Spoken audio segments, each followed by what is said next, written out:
O ex-deputado Alexandre Ramagem, ele que chefiou a agência de inteligência do governo de Jair Bolsonaro, foi preso, solto 2 dias depois.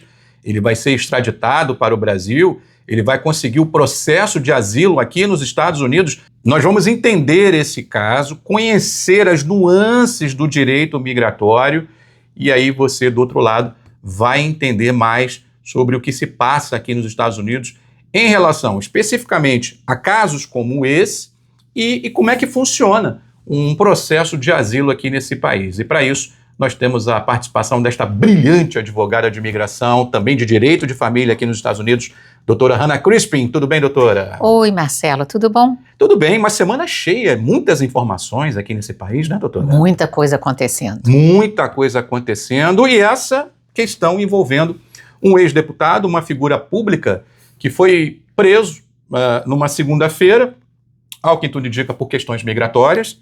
2 dias depois, o ex-deputado Alexandre Ramagem já estava solto pelo ICE, doutora. Eu queria entender como é que funciona o processo. É comum alguém que seja preso 2 dias depois esteja livre já? Hoje em dia, de forma alguma. É raríssimo isso acontecer.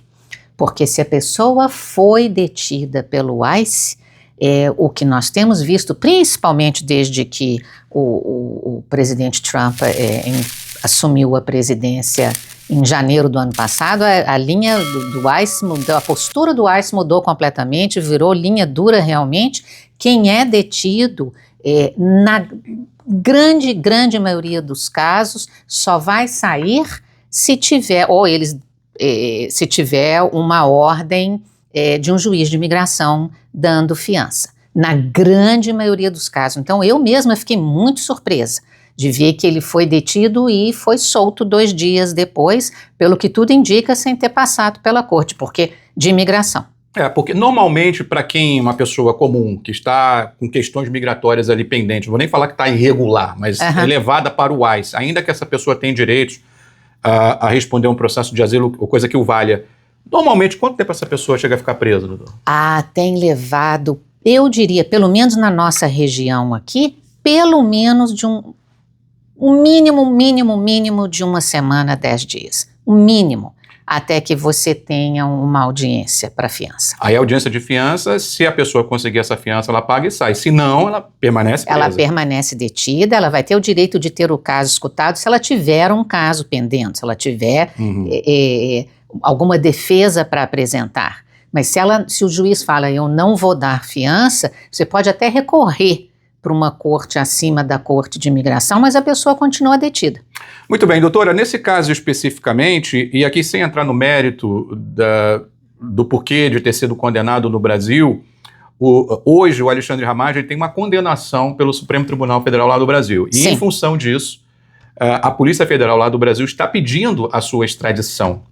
Sim. Como é que fica essa questão de alguém que está com uma condenação no Brasil, de novo, não quero entrar no mérito se é justo ou injusto, sim, mas pelo fato de ter uma condenação, e aí há esse pedido de extradição, ao passo que essa pessoa também entra com processo de asilo. Como é que fica essa questão?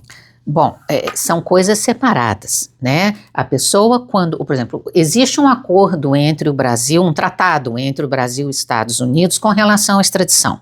Então, de maneira geral, os Estados Unidos pode sim extraditar uma pessoa brasileira, um nacional, tá bom?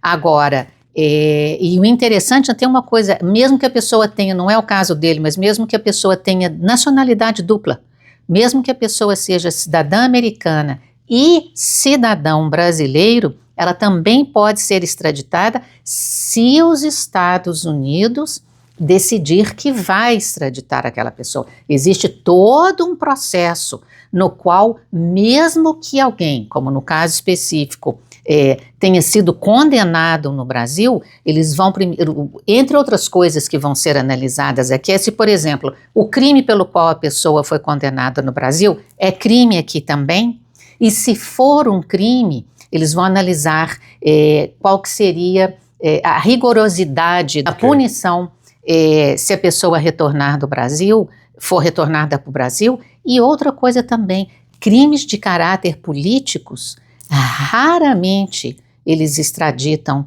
a pessoa. Tem isso também, tá? Então, isso tem que ser decidido num processo separado entre os dois países para ver se os Estados Unidos vão concordar em extraditar ou retornar, mandar de volta alguém, tá bom? Agora, se a pessoa, a parte do processo imigratório tá correndo paralelo. Se no caso, por exemplo, ele tem um pedido de asilo pendendo, ele vai ter o direito de apresentar esse pedido, seja para um oficial de imigração ou para um juiz de imigração. Vamos entender como é que é um processo de asilo. A pessoa que pleiteia um asilo, ela recorre aonde? A que esfera do governo? Tá, então peraí, vamos. Nós temos o que nós chamamos na imigração 2 tipos de asilo. Você tem o asilo que é o afirmativo e você tem o asilo que é o de defesa, o defensivo, tá? O que isso quer dizer? Por exemplo, eu entrei no país, eu não estou em processo de deportação ou remoção, eu resolvi que eu vou entrar com o meu pedido de asilo. Então, isto é o pedido de asilo afirmativo. Eu preenchi o formulário, eu fiz lá a carta explicando, mandei documentos, o que quer que seja, enviei diretamente para a imigração.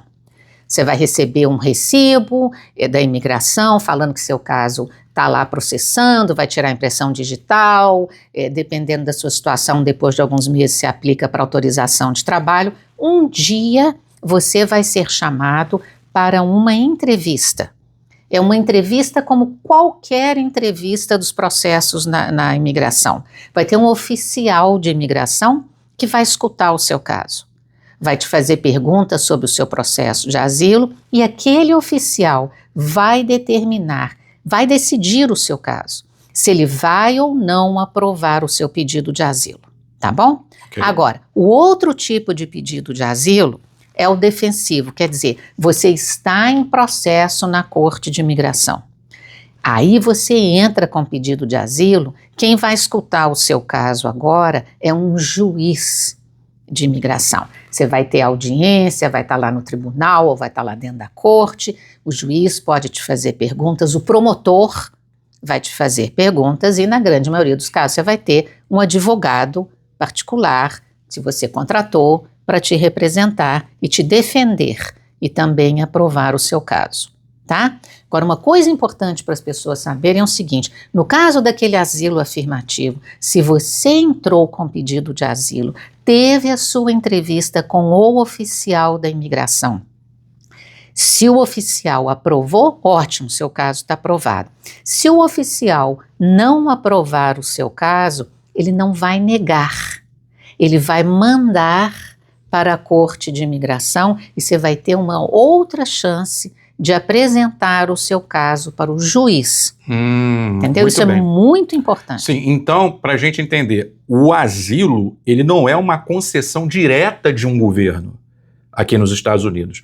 A pessoa precisa entrar com um processo e aí, no primeiro momento, quem pode avaliar é um oficial de imigração. Exatamente, você tem que entrar com um pedido. Quer dizer, Marcelo, eu não diria que um oficial de imigração é um funcionário do governo. Sim, um juiz também, mas não é os Estados Unidos. O meu ponto é, alguém do governo que faça parte do alto escalão de um governo, hoje estamos falando do governo Trump, de repente um Marco Rubio, que é o Departamento de Estado, ele pode bater um fio para o oficial de imigração e dizer, olha, eu quero que você olhe com mais carinho para esse caso, para esse processo aqui. Eu quero que acelere, ou eu espero uma decisão. Bom, isso eu não tenho como te responder, ninguém tem como te responder, tudo é possível. Porque um oficial de imigração, ele é funcionário do governo, mas ele tem independência para avaliar os casos? Bom, ele é treinado.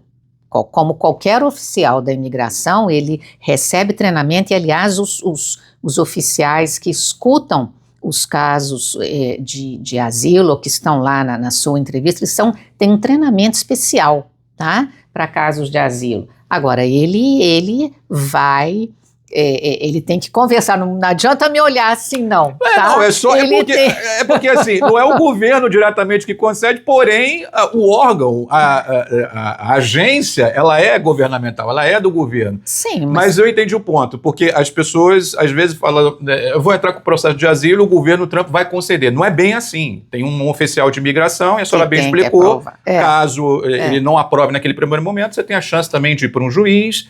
Então, de todo modo, a situação dele, em particular, existe um processo de asilo tramitando. Então, o que dizem, né, Marcelo? De acordo com a sua defesa, né?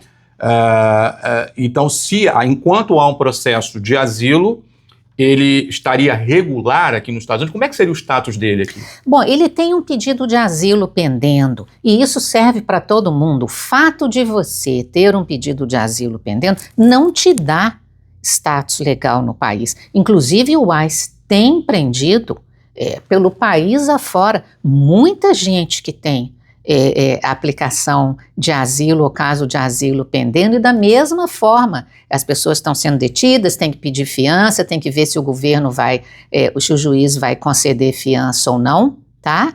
E os casos, se a pessoa continua presa, são acelerados, porque eles vão ser escutados mais rápido pelo juiz. Agora, o fato de você ter, mais uma vez, eu tenho um pedido de asilo, ninguém pode me prender? Não. Não é bem assim, né?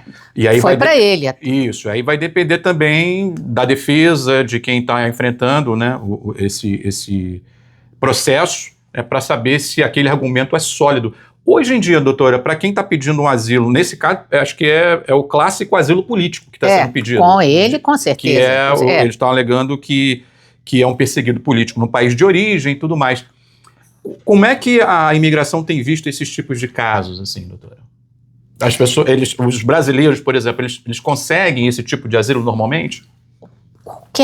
Qualquer pedido de asilo, você tem que comprovar de maneira geral que você corre risco de ser perseguido, torturado ou até morto se você retornar para o seu país de origem por causa de algo que já aconteceu com você ou algo que você corre grandes riscos de acontecer se você voltar. Então, isso é um asilo para todo mundo. Sim. Tá? Então, é isso que ele vai ter que de comprovar. Alegação. De alegação. Quanto tempo hoje, é possível falar de média, doutora? Como é que estamos hoje em relação a processo de asilo?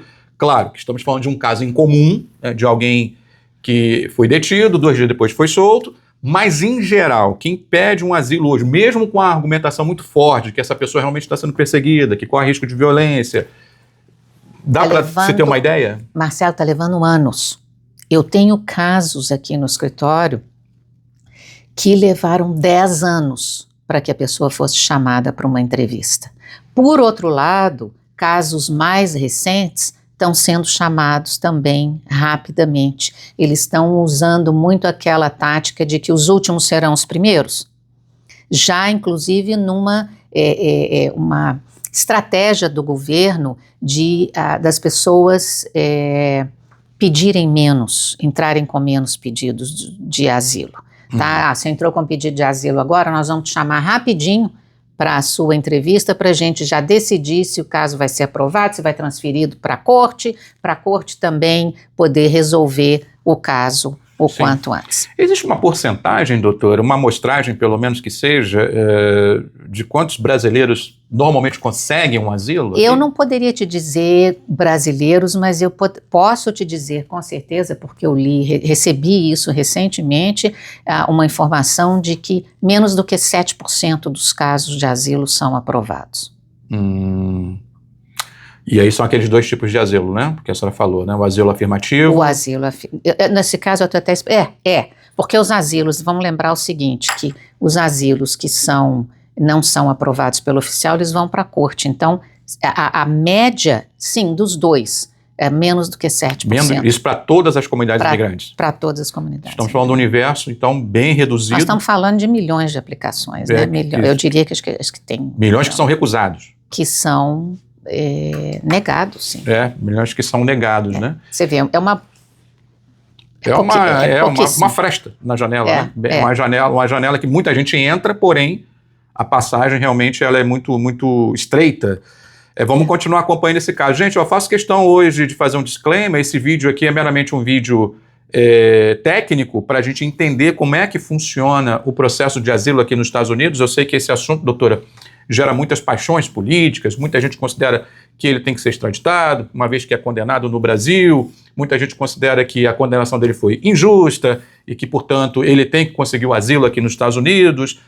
E aqui a gente não pode fazer um vídeo de torcida. A gente tem que trazer um vídeo meramente técnico, informativo e explicando esses meandros, né, que são bem importantes, como a senhora falou aqui, frisou bem essa questão de quem decide no final das contas um asilo. Isso é fundamental entender isso, né? E entender também, é muito importante isso, a seriedade de como uma aplicação de asilo é levada aqui no país, que mesmo que um oficial da imigração decida, olha, eu não acho que você tem a base suficiente para o teu caso aprovado, eles vão direto te dar uma segunda chance, que é mandar o seu caso para o juiz, entendeu? Então a pessoa tem a oportunidade de apresentar o caso.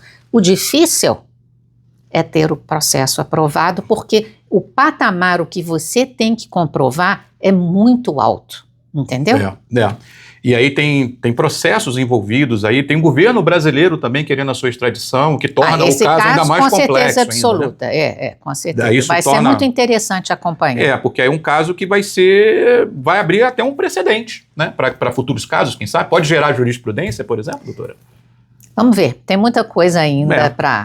Vamos acompanhar, tá certo? E para isso, você tem que deixar um like nesse vídeo, comentar, compartilhar, dar um hype, se inscrever aqui no canal do Benevides, acompanhar o @CrispinLaw, a doutora Hannah Crispin, também sempre com conteúdo muito informativo nas suas redes sociais, tanto no Facebook quanto no Instagram também. É fundamental vocês segui-la lá no Instagram e também no Facebook para ficar bem informado sobre o mundo da imigração aqui nos Estados Unidos. Doutora Hannah Crispin, mais uma vez, muito obrigado pelos esclarecimentos, doutora. Até a próxima. É isso, minha gente. Até o próximo vídeo. Se inscreva aqui no canal do Benevides.